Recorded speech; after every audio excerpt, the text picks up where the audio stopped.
এবারে জগা না স্যার চেম্বার খুললে বললাম একটা রুগীও তো দেই না স্যার উই দুইটা আইতে স্যার উই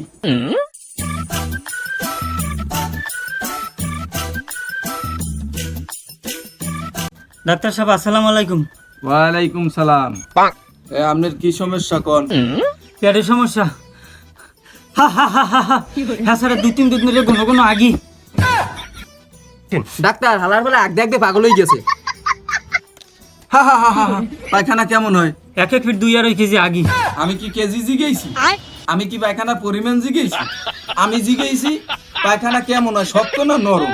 হ্যাঁ তো কোনো সময় ধরে দেখা হয় নাই। আরে বেটা ধরে দেখা লাগবে কে? পায়খানার দিকে চাইলেই তো বোঝা যায়। হ্যাঁ বোঝা যায় না।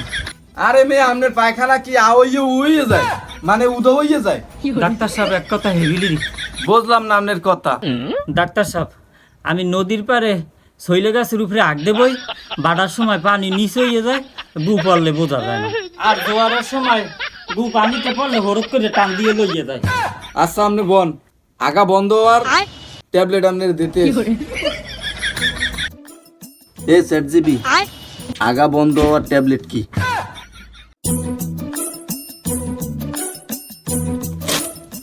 সালন এই ট্যাবলেটটা দিয়ে খাইবেন। ওষুধ আগার আগে খামু না পরে খামু? আগার মধ্যেই খাইয়েন। ঔষধ কি কেউ আগার আগে পরে খায়? ঔষধ খাইতে হয় ভাত খাওয়ার আগে পরে। আচ্ছা ঠিক আছে ডাক্তার সাহেব, লও লও লও।